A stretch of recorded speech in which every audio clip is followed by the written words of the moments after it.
तेजस्विनावधीतमस्तु मा विद्विषावहै। ॐ शान्ति शान्ति शान्तिः।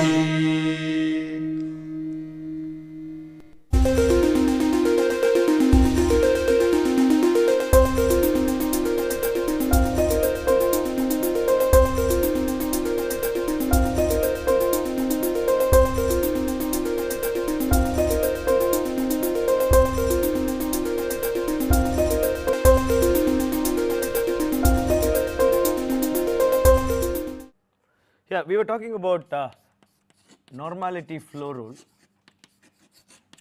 in the last class, and we said that normality flow rule is very important for us to define what we called as delta epsilon ijp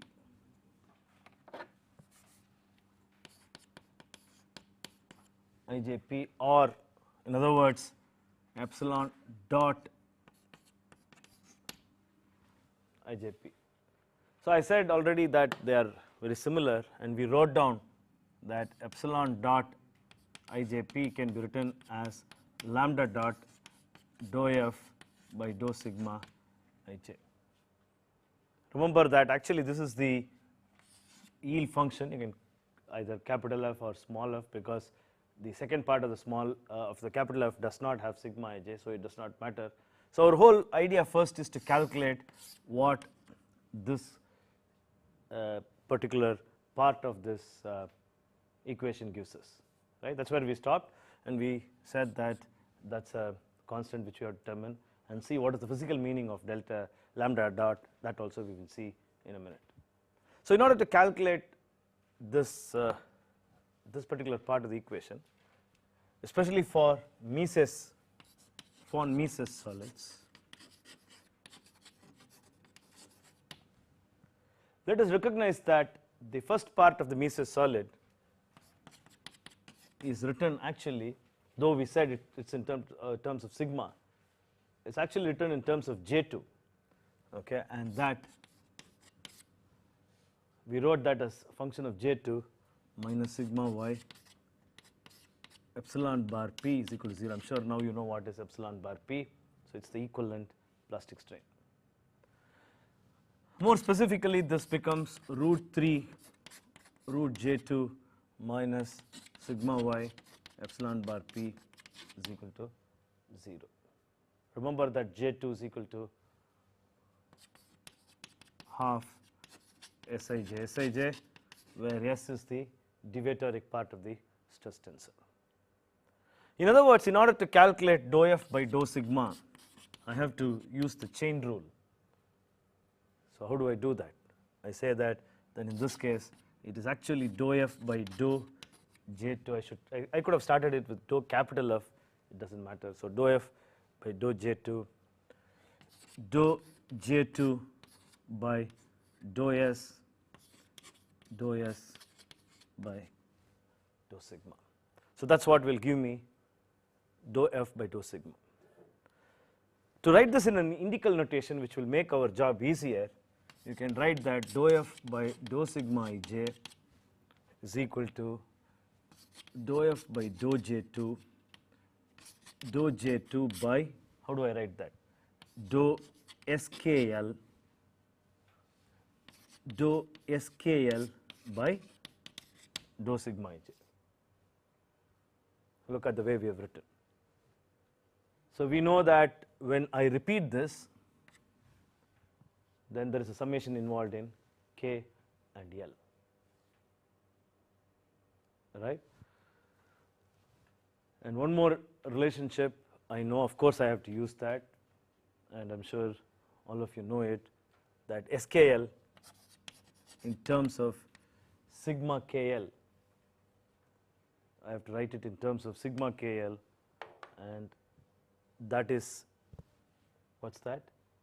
That is equal to sigma KL minus delta, yeah, that how do I write that? Say delta Ij, okay, delta Ij into P, okay, into P divided by, or sorry, delta KL into P divided by 3. Okay. Instead of writing that, I can also write this as in a slightly different fashion, that I can write this to be what? In terms of delta. So, how do I write that? Okay, let it keep it like that, we will come to it in a minute. Now, the first part is to differentiate dou J2 by dou F by dou J2. So, what do I get when I differentiate dou F by dou J2? So, dou F by dou J2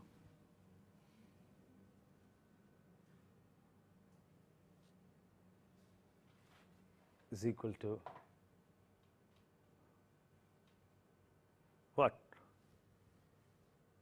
Dou F by dou J2, here is there. So, root 3 is there, root 3 into divided by 2 into J2 power half.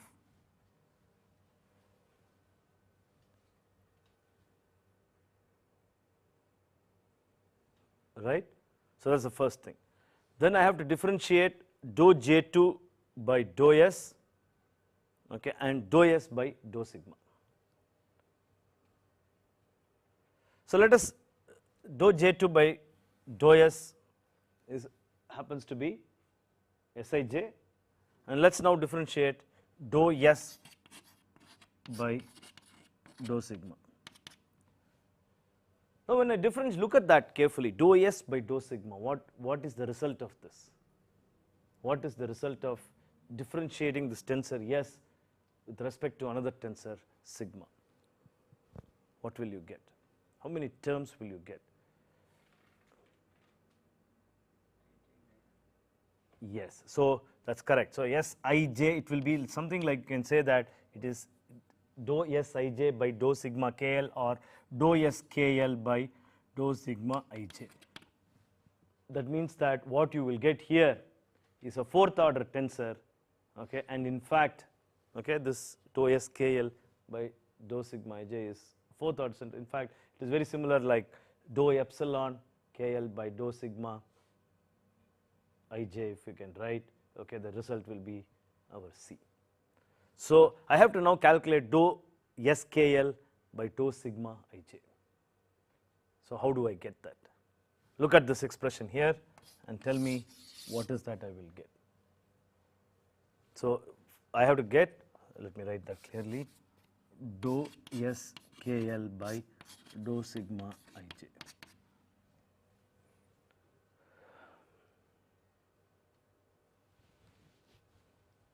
What is the first term? What happens to my first term? Delta, what will be the first term? So, when I is equal to k and j is equal to L, this term will become 1. So, what will be the in terms of delta? Delta Ik, delta JL, right, Ik JL minus P is actually what is P? Delta Ij sigma Ij, okay, that is this term, delta Ij sigma Ij. So, I will get minus delta Ij delta KL by 3.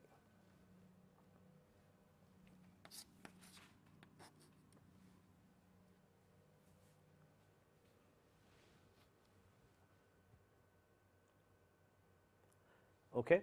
Now, delta this dou J2 by dou SKL from this expression J2 being half Sij Sij, in fact both of them are dummy, so you can write it as SKL SKL. So, will become SKL. So, dou J2 by dou SKL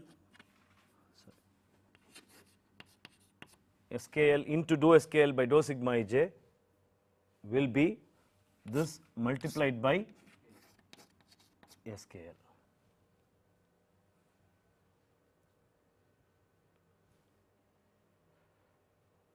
So what will be the result? The result will be, this will be Sij, okay, because k has to be equal to I, j has to be equal to L.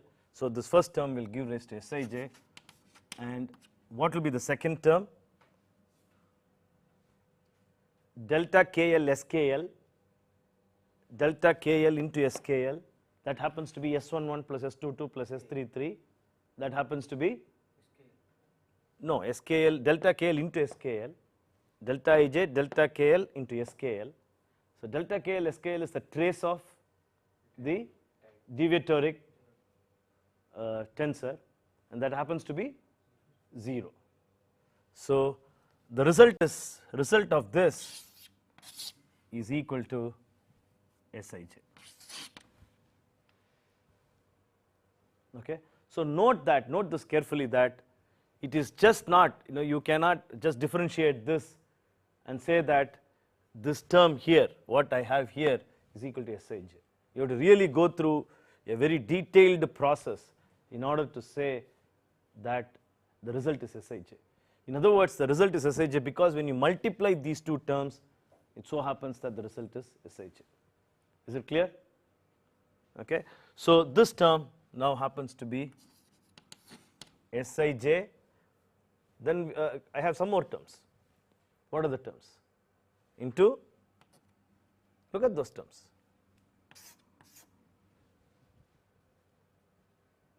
Okay. Those are the other terms that are there. Sij into root 3 divided by 2 root j2.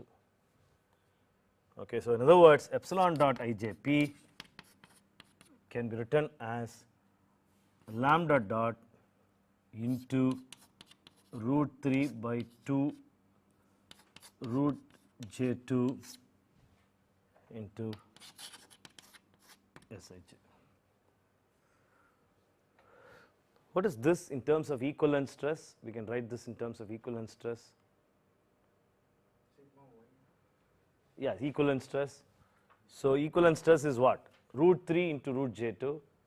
So multiplying the numerator and the denominator by root 3. Okay, so this will become 3.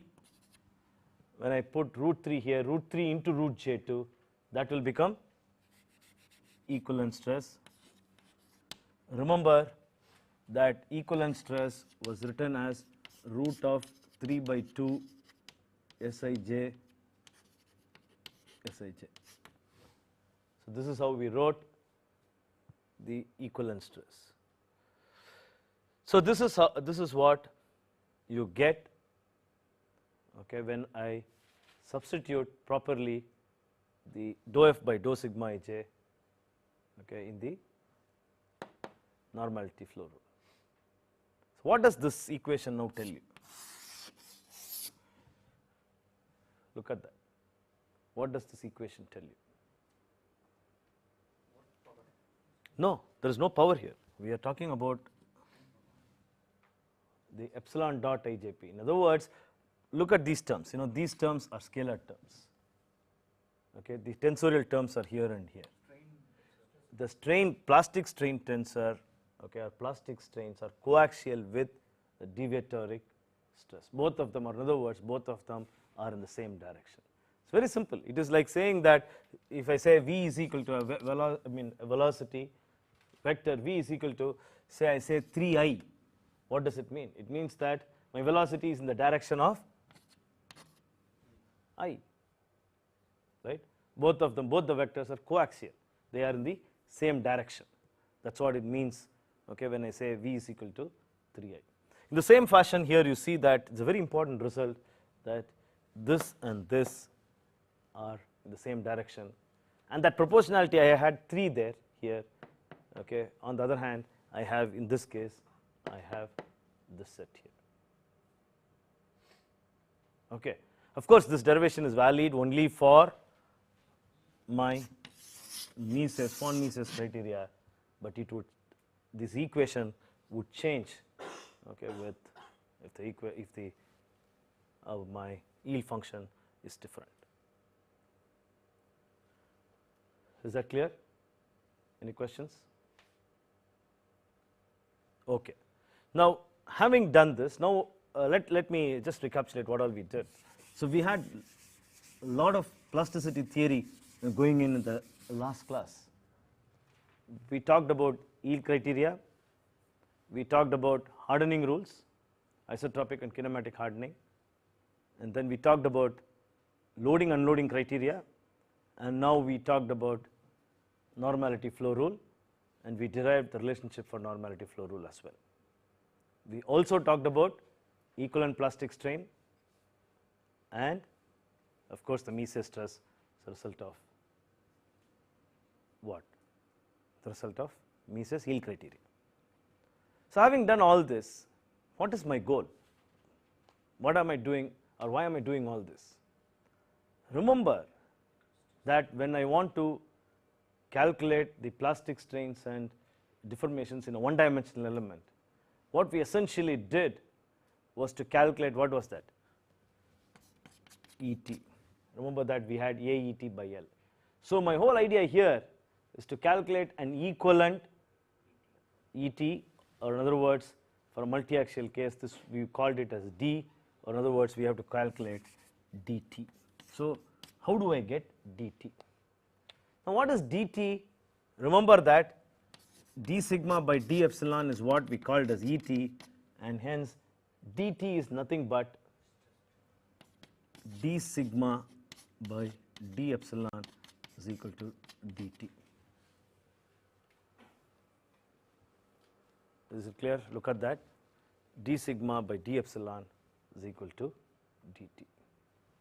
Now what is dt? What is the order of this tensor? 4, yeah.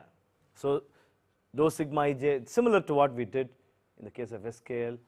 So it is that. Now in order to derive dt, we go to what is called consistency condition. Yeah, that's one of the things which we said as a part of our yield function, that a point should lie on the yield surface. So we go over to the consistency condition. So how do I write consistency condition? I write consistency condition stating that f dot, okay, f dot, which is the result of the change of stress as well as the internal material variable, is equal to 0, and that implies in our case an equation of the form dou f by dou sigma dot, okay, plus, or in this case it becomes minus dou sigma y by dou epsilon bar p, okay, into epsilon dot p, sorry, yeah, p is equal to 0, epsilon bar dot p, epsilon bar dot p equal to 0. What we did was only calculating df, then df by dt is what we did here. If you want to write this in a matrix form, this can be done. Dou f by dou sigma, of course these things are tensorial form, sigma minus dou sigma y dou epsilon bar p epsilon dot is equal to 0. Most of the papers and books and literature call this as A matrix. It's very, it's customary to call this as A matrix, or A vector rather. And people also call that as flow vector. So the symbol, if you see A, it means that it is dou f by dou sigma.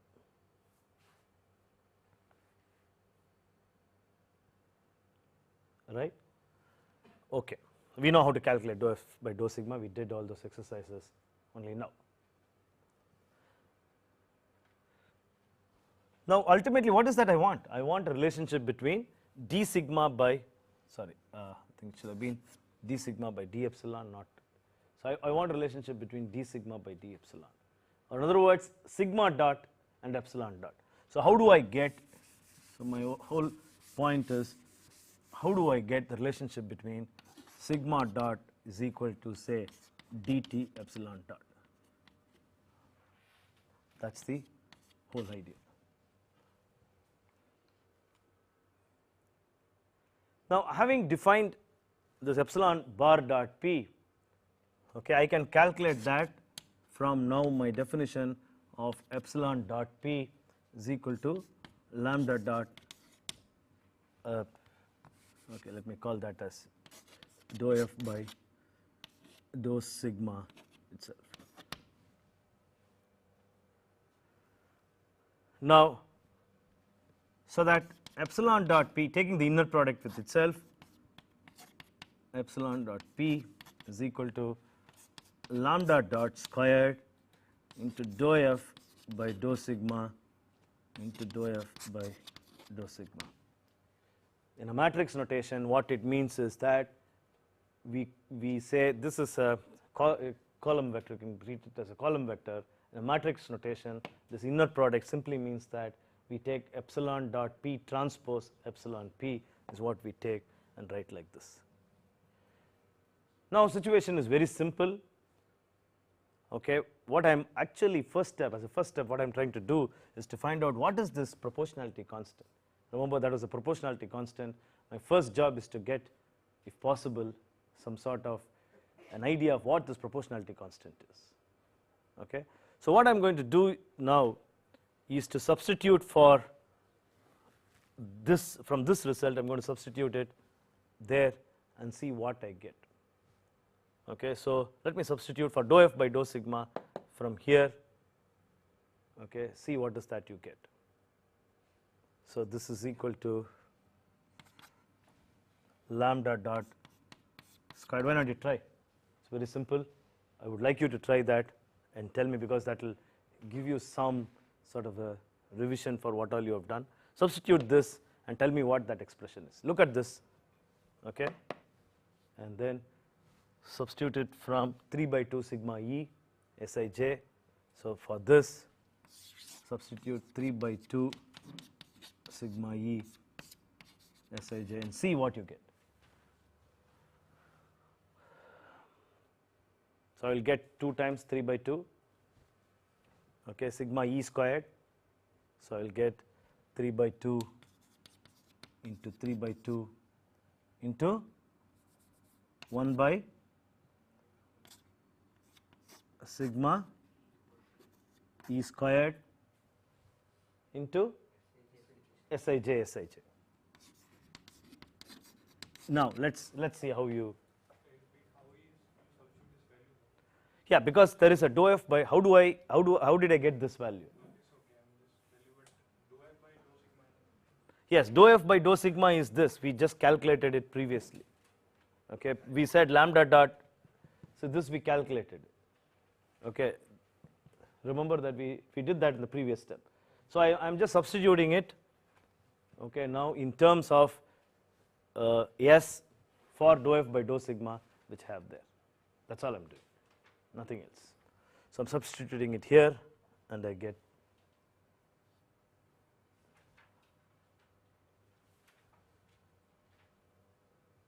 okay. Then what else? It's very simple. Look at these terms, 3 by 2, it's a sitting duck, 3 by 2 Sij by sigma e squared. What happens?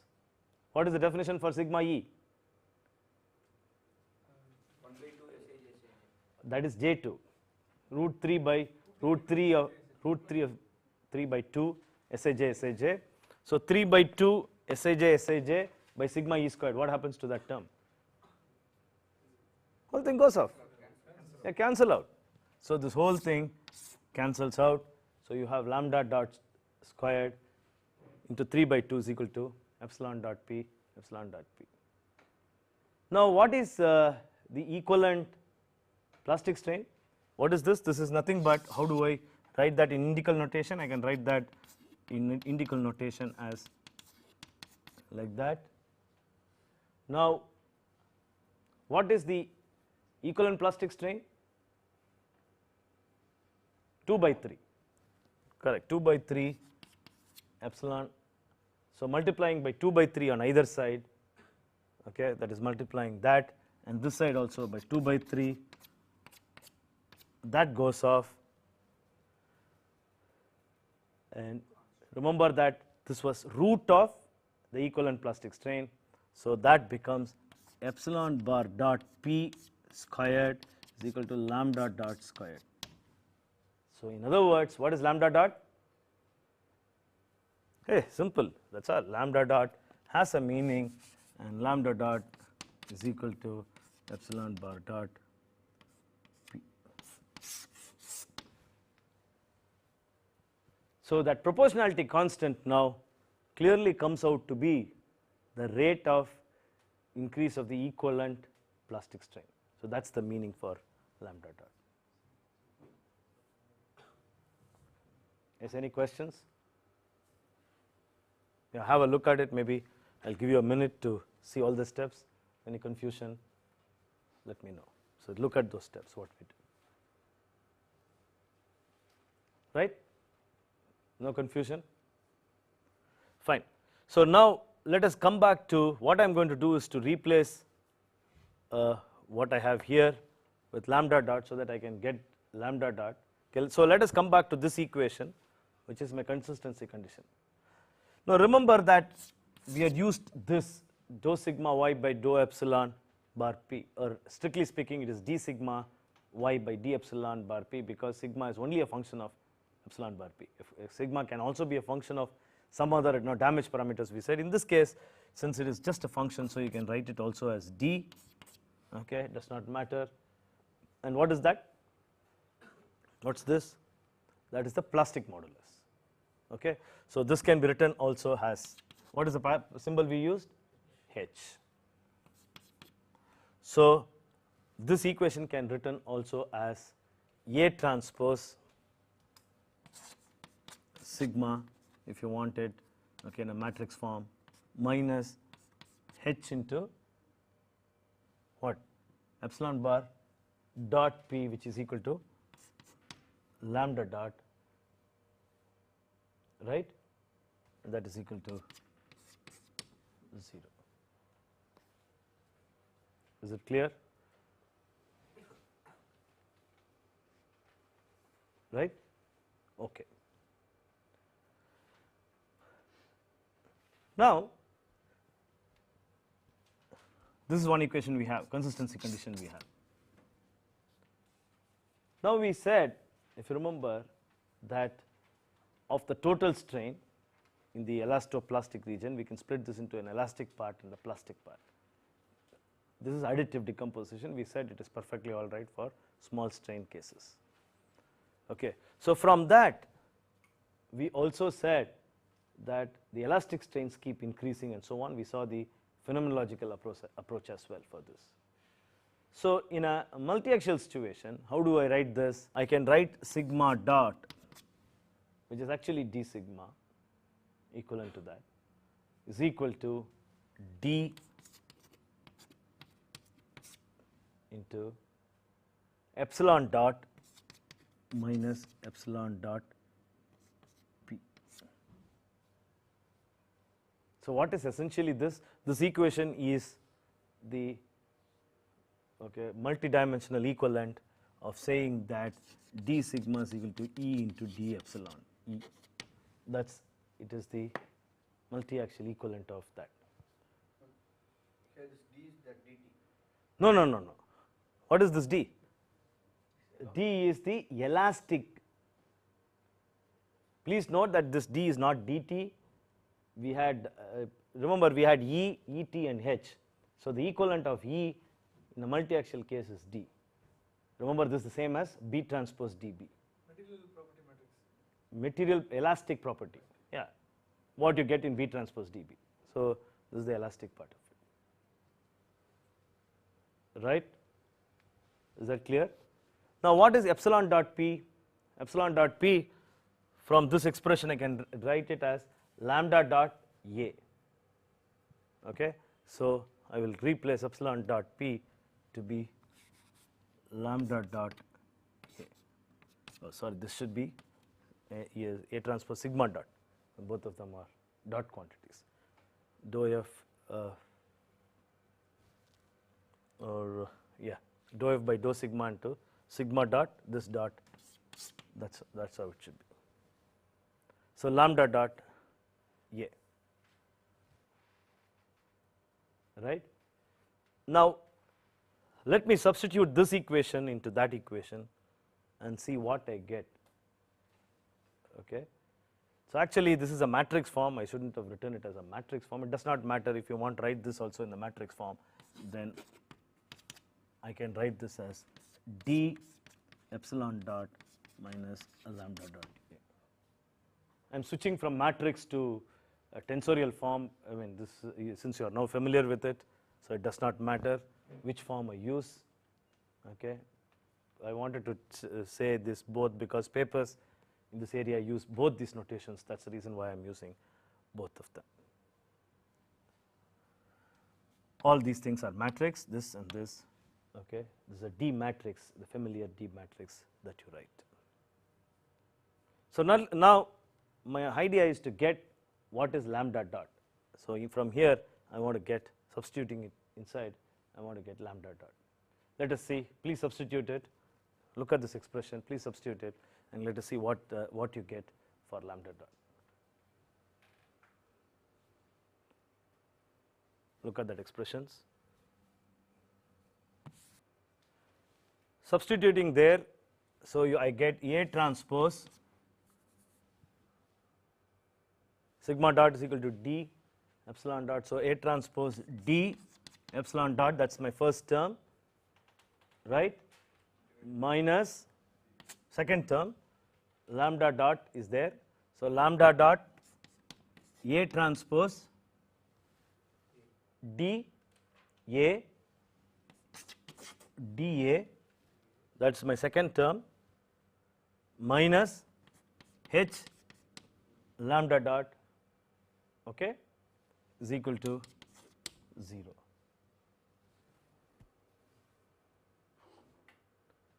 From this it is very clear that lambda dot, what I did was very simple, I just substituted it, nothing else. From this it is very clear that lambda dot is equal to A transpose D epsilon dot divided by A transpose dA plus H.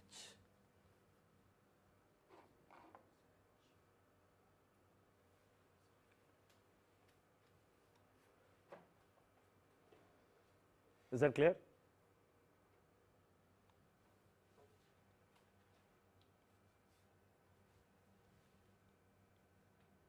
Any questions on this? So now let us see, I want to get sigma dot in terms of epsilon dot. How do I get it?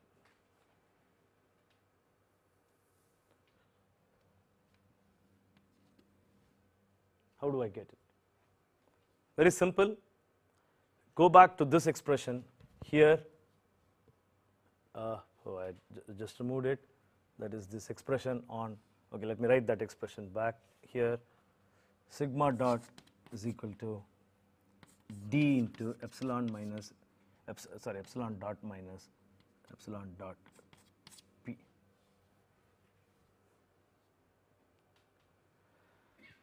And epsilon dot P is lambda dot A. Okay, lambda dot A. That is what we had written. Now what you do is to substitute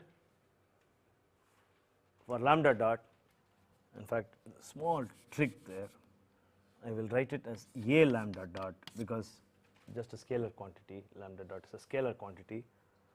So substituting sigma dot lambda dot here, this becomes D epsilon dot minus A transpose D epsilon dot divided by A transpose dA plus H.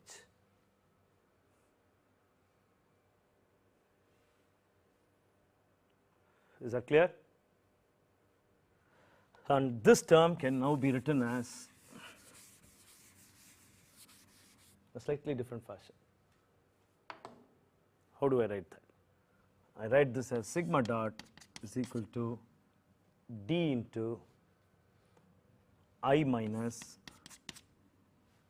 A transpose D divided by A transpose dA plus H, the whole thing epsilon dot. Look at that terms carefully.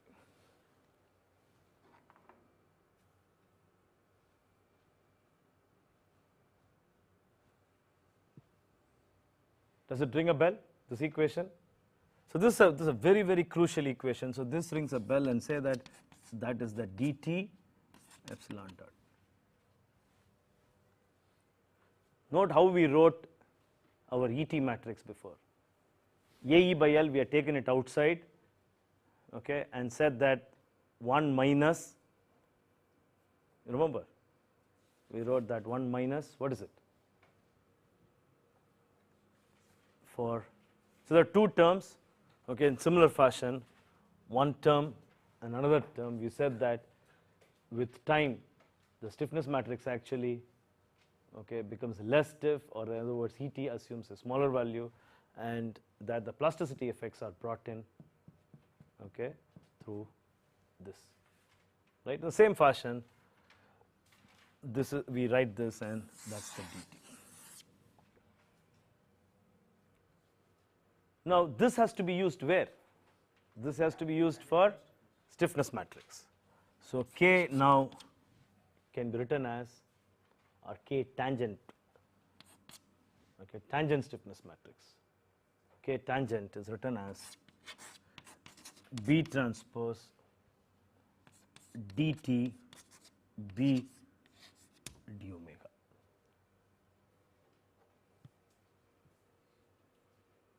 Is that clear?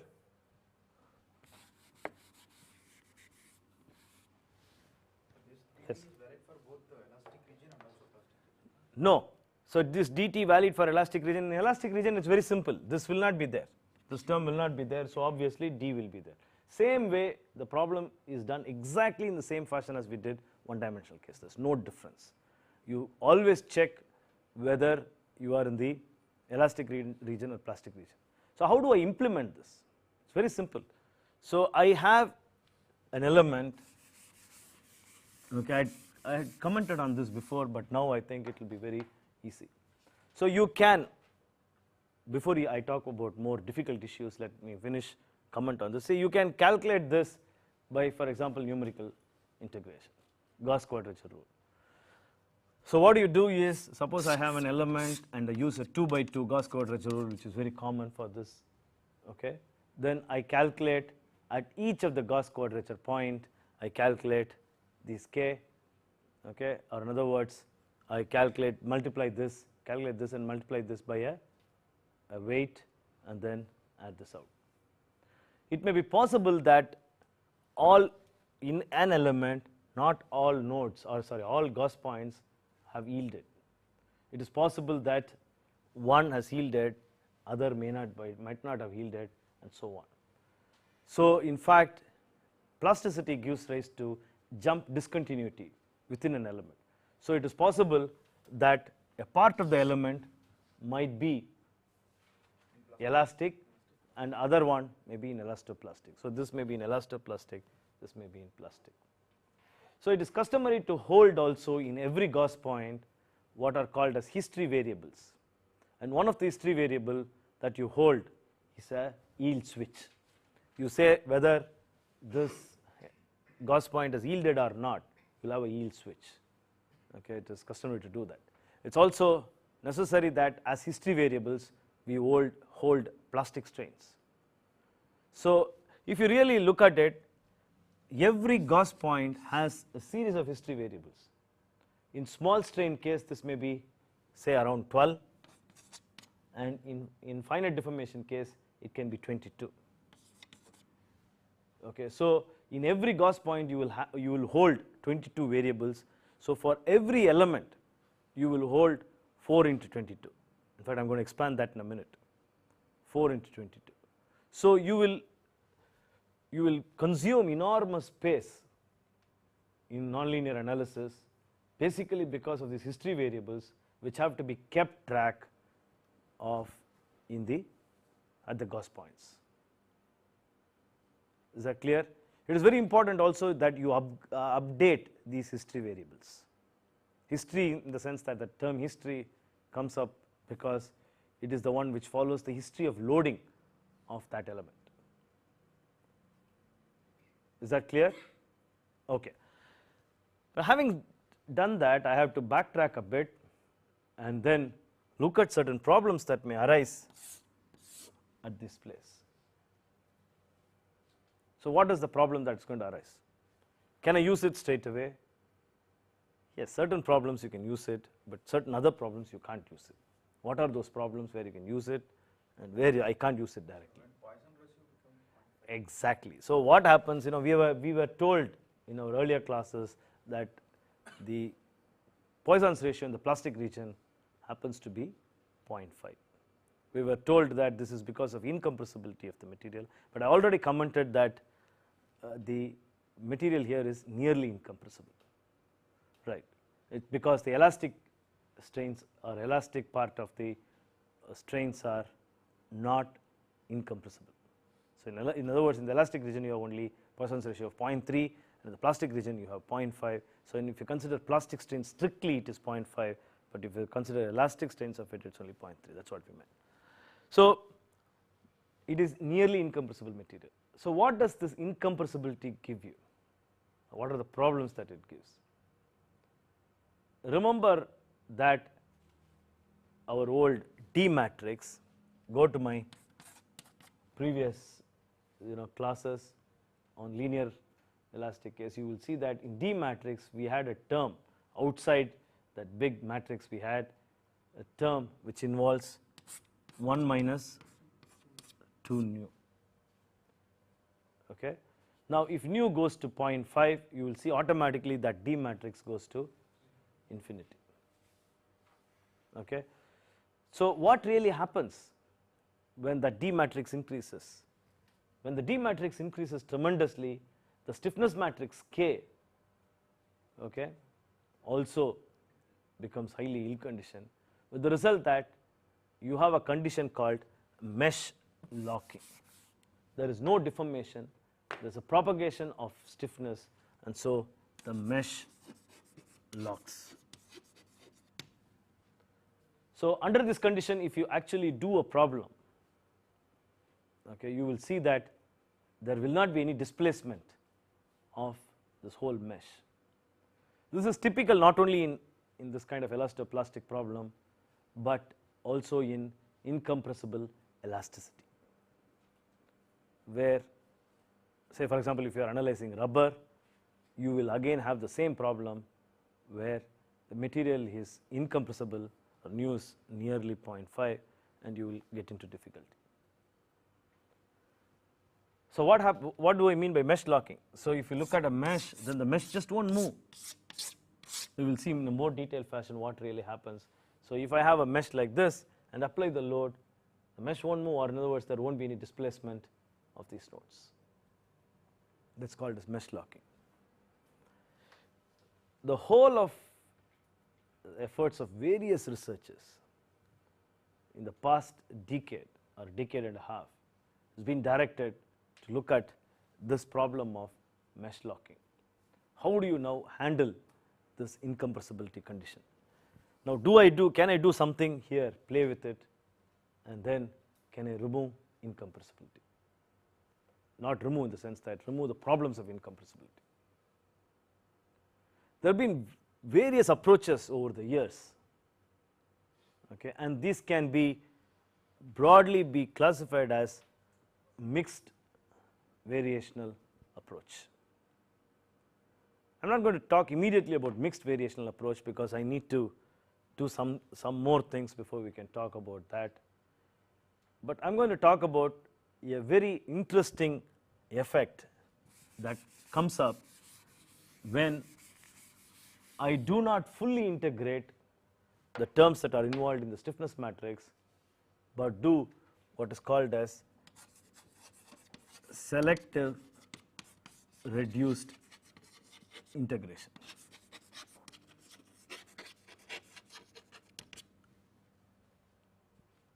So we will just define what it is and then we will continue it in the next class. What we mean by selective reduced integration. We know what is full integration. Now reduced integration is that we reduce the order. That if I need 2 by 2 for full integration, then I need to reduce this order to say 1 by 1. That is what is called reduced integration. We again know all the problems that would come up in the reduced integration. I can't do reduced integration because that would give rise to hourglassing, okay, and other issues. So I have to use then stabilization procedures and all that. But in this case what I do is I make use of this problem within quotes to solve the issue here. So instead of completely involved in reduced integration, I split these terms that are involved here into 2 parts and select a part and then do a reduced integration on that part, and another part I leave it and do full integration. So that is what is called as selective reduced integration. Okay. How is this done? We will see that in the next class. Okay. Before we close, if there is any question on what we did. So that is the next issue we have to solve. So once I solve, or once I know how to calculate the stiffness matrix by selective reduced integration, the only thing that remains after that for me to do small strain plasticity is my stress update. So once we learn something about, I am not going to completely cover selective reduced integration, that means we will be deviating away from plasticity, but I'm going to talk about only one popular technique, okay, and then we will go to stress update and finish small strain plasticity. Is that clear? Please revise what we meant by numerical integration and isoparametric element formulation in the next class, so that what I am going to teach on reduced integration will be useful to you. So we will meet in the next class.